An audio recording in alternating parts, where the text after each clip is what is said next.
बहुत साल पहले की बात है। लक्ष्मी नगर में एक बहुत बड़ा जंगल हुआ करता था। उस जंगल में शेर खान नाम का एक शेर रहता था। वह जंगल का राजा था। उसके शासनकाल में जंगल के सभी जानवर सुखी और शांति से रहते थे। यदि जंगल में कोई भी जानवर गलत काम करता तो शेर खान उसे दंड देते थे। वह कमजोर जानवरों की रक्षा भी करते थे। एक दिन शेर खान अपने गुफा के सामने बैठे थे।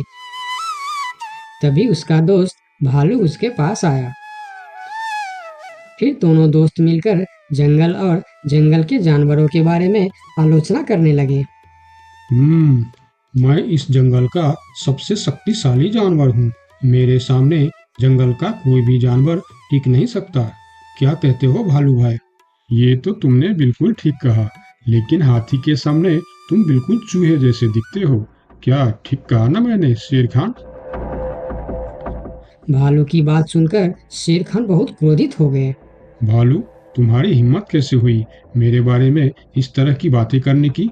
तुम्हें पता है तुम किसके सामने बात कर रहे हो? मैं इस जंगल का राजा हूँ। तुम मेरे दोस्त हो, इसीलिए तुम्हारे साथ मैं थोड़ा मजाक कर रहा था। तुम मेरे बात का बुरा मत मानना शेर खान। शेर खान नहीं, महाराज कहो महाराज। मैं इस जंगल का राजा हूँ, इसीलिए बाकी जानवरों की तरह तुम भी मुझे आज से महाराज कह के ही बुलाओगे। लेकिन शेर खान, हम दोनों दोस्त हैं, फिर भी तुम ऐसे क्यों बातें कर रहे हो? दोस्त है नहीं, दोस्त थे। आज से हमारी दोस्ती खत्म। आज के बाद मैं तुमसे कभी बात नहीं करूंगा।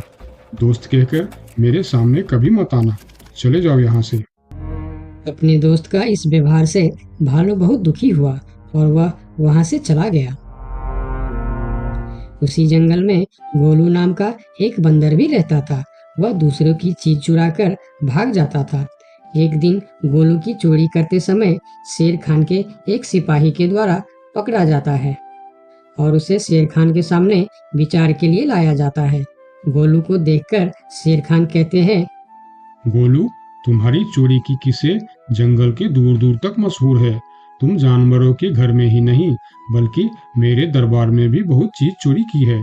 इसीलिए मैं तुम्हें पहाड़ से गिराकर मारने की सजा घोषित करता हूँ। आज से ठीक 2 महीना बाद तुम्हें पहाड़ से गिराकर मार दिया जाएगा। अपनी मौत की सजा सुनकर गोलू बहुत रोने लगा और बोला, महाराज, मैं अब कभी चोरी नहीं करूंगा। मुझे माफ कर दीजिए महाराज। मेरे घर में छोटे छोटे बच्चे हैं, मुझे छोड़ दीजिए महाराज। लेकिन शेर खान ने उसकी फरियाद नहीं सुना। तब एक सैनिक उसे ले जाकर जेल में बंद कर देता है। उधर गोलू का दोस्त भोलू को जब इस बात का पता चलता है, तब वह गोलू से मिलने के लिए कैद खाने में पहुंच जाता है और उससे कहता है, देखा गोलू, तुम पकड़े गए ना।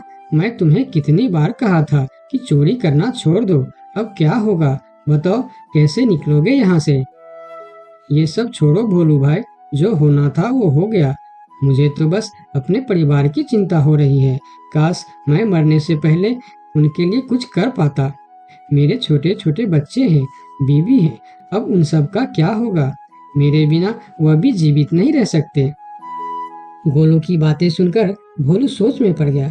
फिर वह शेर खान के पास गया और बोला, महाराज, मैं गोलू का दोस्त भोलू हूँ।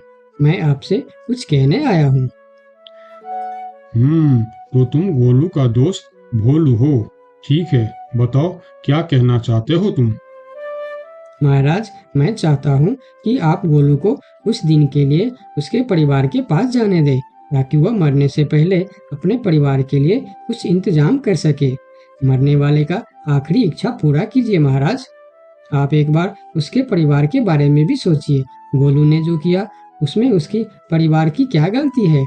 अगर आप उसे कुछ दिन के लिए अपने परिवार के पास रहने दोगे तो शायद उसका परिवार बच जाएगा। मैं इस बारे में तुम्हारी कोई मदद नहीं कर सकता। अगर अपने परिवार से मिलने के बहाने गोलू भाग गया तो मैं किसको सजा दूंगा? शेर खान की बात सुनकर भोलू थोड़ा सोच में पड़ गया। फिर बोला, तो ठीक है महाराज, आप गोलू को छोड़ दीजिए। जब तक गोलू वापस नहीं आ जाता, मैं उसकी जगह कैद खाने में रहूंगा। और अगर वो कभी वापस नहीं आया तो क्या तुम उसके हिस्से की मौत की सजा भी लोगे? थोड़ा सोचकर बताओ। हाँ महाराज, मैं इसके लिए भी तैयार हूँ। भोलू की बात मानकर शेर खान ने गोलू को कैद से निकालकर भोलू को कैद खाने में डलवा दिया। तब बाहर निकलकर गोलू ने भोलू को बोला, दोस्त तुम चिंता मत करना, मैं समय से पहले ही वापस आ जाऊंगा। ऐसा कहकर गोलू वहां से चला गया और भोलू गोलू की जगह कैद खाने में रहने लगा। इस तरह बहुत दिन बीत गया, लेकिन गोलू वापस नहीं आया। तब एक दिन शेर खान भोलू के पास आया। देखा बंदर, मैंने कहा था ना गोलू वापस नहीं आएगा। अगर कल सुबह तक गोलू वापस नहीं आया तो शर्त के अनुसार कल शाम के समय तुम्हें पहाड़ से गिरा दिया जाएगा।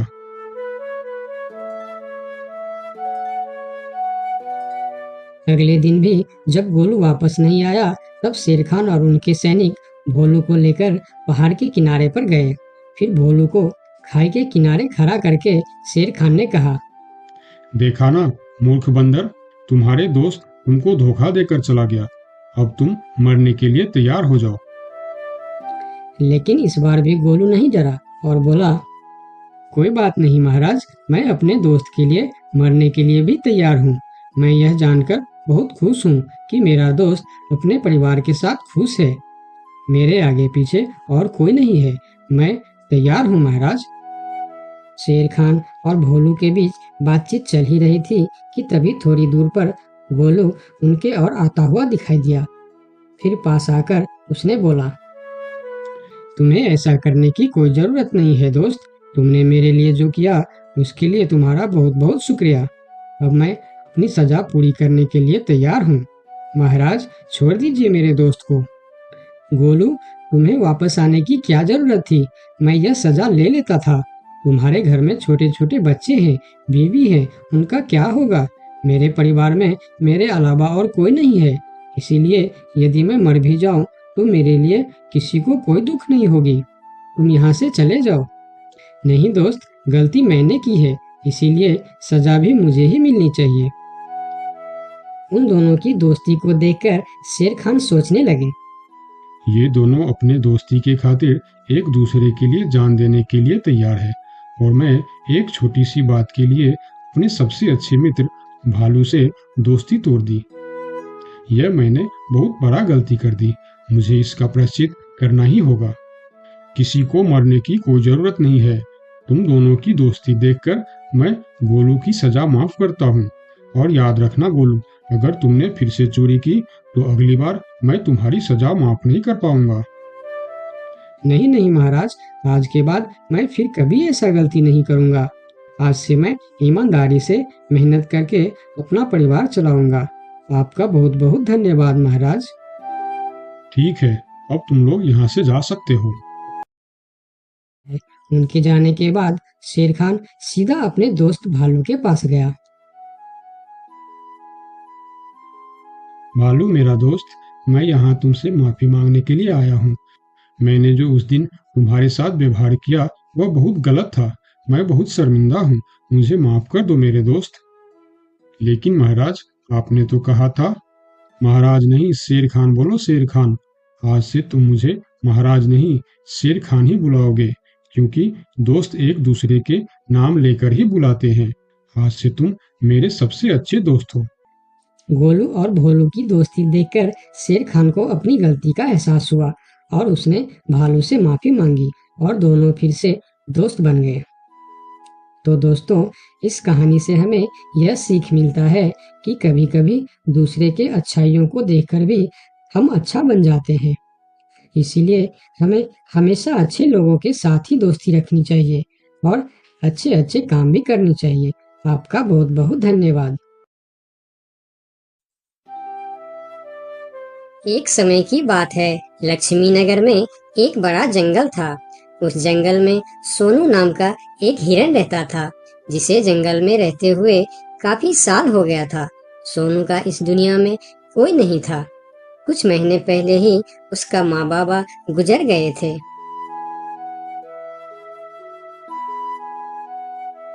इसीलिए इस जंगल में रहते हुए उसे काफी अकेलापन महसूस होता था।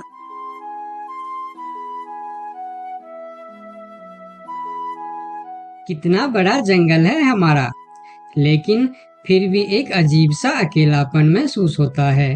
काश मेरा भी कोई दोस्त होता तो कितना अच्छा होता। तभी वहां से एक तेंदुआ और सियार गुजर रहे थे। सोनू को अकेला देखकर दोनों उसके पास आए और बोलता है, अकेले अकेले क्या कर रहे हो? हमसे दोस्ती कर लो, हम है ना तुम्हारे साथ रहने के लिए।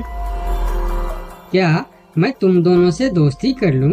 तुम लोगों को काम है दूसरे को बेवकूफ बनाना और उनका खाना चुराना और परेशान करना। तुम दोनों से दोस्ती करके मैं गलत चीजों के अलावा और कुछ नहीं सीखने वाला। इससे अच्छा तो मैं अकेले ही ठीक हूँ। अब तुम दोनों यहाँ से जा सकते हो। अभी तो तुम हमारी दोस्ती को ठुकरा रहे हो, लेकिन वक्त आने पर तुमको हमारी दोस्ती की अहमियत पता चलेगी, देख लेना। ये कहकर वह दोनों वहां से चले जाते हैं। उन दोनों के चले जाने के बाद हिरन कुछ देर बाहर बैठा रहा। फिर धीरे धीरे शाम हो गई।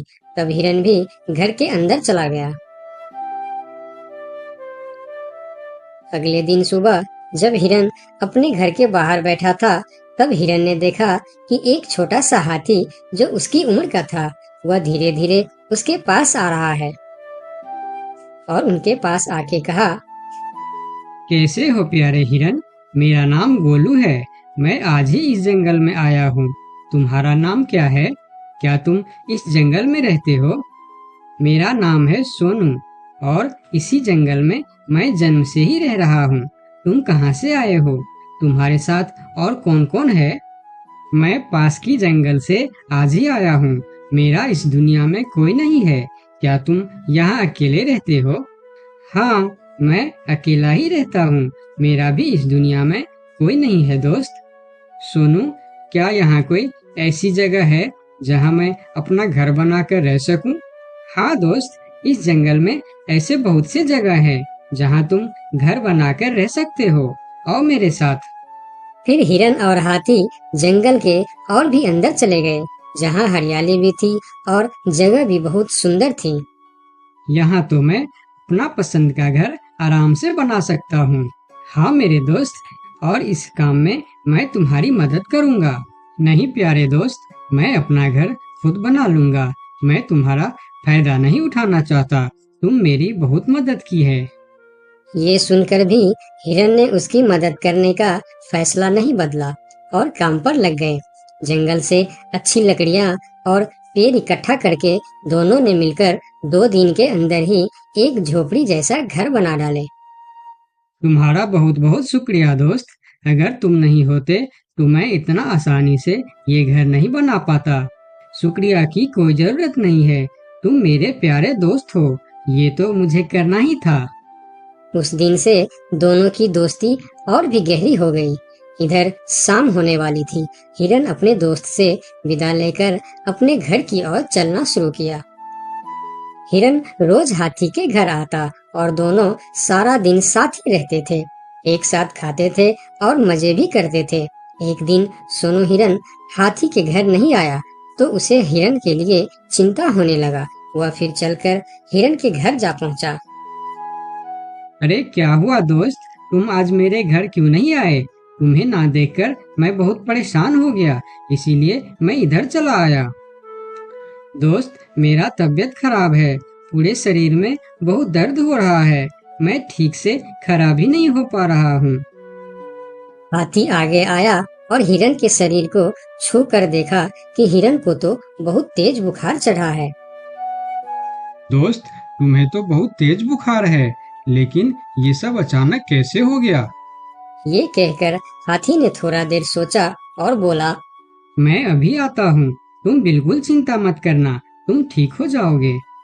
इतना कहकर हाथी वहाँ से चला गया और सोनू हिरन उसका इंतजार करने लगा।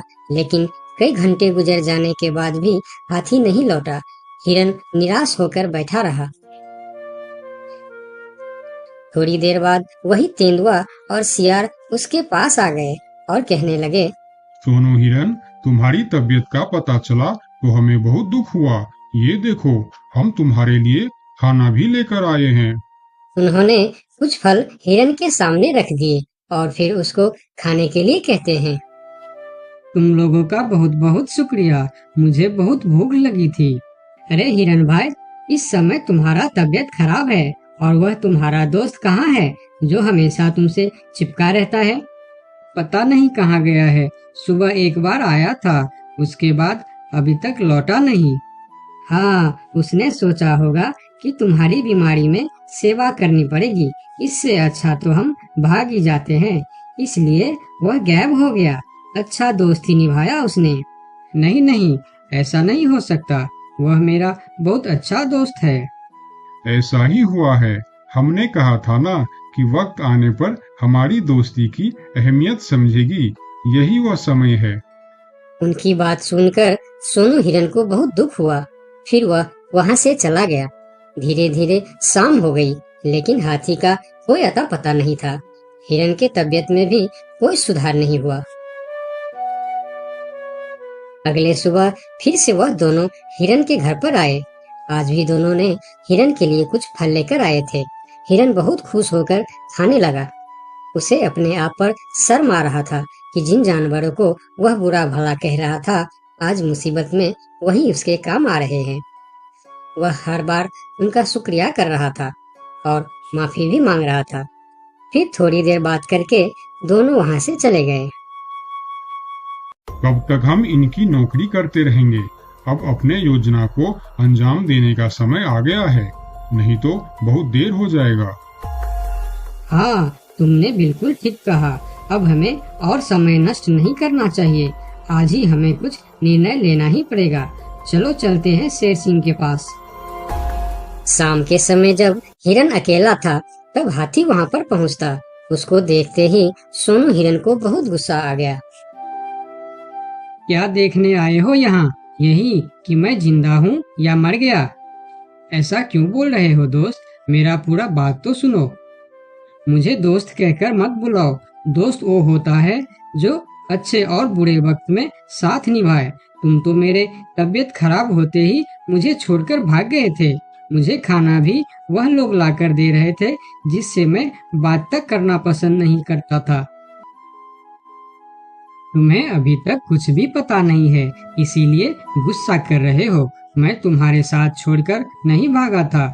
मुझे पता चल चुका था कि तुम्हें डेंगू बुखार हो गया है और तुम्हारे पास सिर्फ 3 दिन थे। मैंने घर में इसके दवाई रखे थे, लेकिन जब मैं घर पहुंचा तो वहाँ दवा न जाने कहाँ गायब हो गया। मेरे पास समय कम था। तुमको बताने वापस आता तो और देर हो जाती, इसीलिए मैं पुराने जंगल गया था। वहाँ से तुम्हारे लिए 2 दिन का सफर करके यह जड़ी बूटी लाया हूँ। इसे खा लो दोस्त, वरना सुबह तक तुम्हारा बुखार नहीं उतरा तो मैं मेरे सबसे अच्छा दोस्त खो दूंगा। ये सुनकर सोनू हिरन के आंखों में आंसू निकल आए। उसने तुरंत वह जड़ी बूटी खा ली।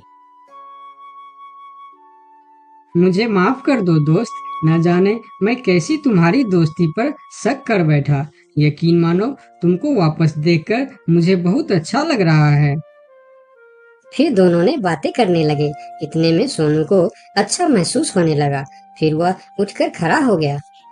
अरे देखो दोस्त, मैं तो बिल्कुल ठीक हो गया। तुम्हारा बहुत बहुत धन्यवाद दोस्त। दोनों घर के बाहर बातें कर रहे थे, तभी वहां पर शेर सिंह को साथ लेकर वह दोनों आ गए। तुम लोगों के साथ ये शेर सिंह यहाँ क्या कर रहा है? शेर सिंह, यही वह हिरन है जिसे हमने आपके लिए तैयार किए हैं। ये सुनकर हिरन डर गया और फिर उसको समझ में आया कि ये दोनों क्यों इसका सेवा कर रहा था। इधर शेर सिंह हिरन को शिकार करने के लिए आगे आया। तब हाथी बोला, मेरे रहते तुम लोग मेरे दोस्त को कुछ भी नहीं कर सकता। ये कहकर हाथी आगे आया और जैसे ही शेर सिंह ने हिरन की तरफ कदम बढ़ाया, हाथी ने शेर सिंह को जोर का टक्कर मारा और शेर सिंह दूर जाकर गिरा और उसकी कमर का हड्डी टूट गया और वह उठ भी नहीं पाया। यह देखकर तेंदुआ और सियार जल्दी जल्दी वहां से भाग गया। फिर उस दिन के बाद हिरन और हाथी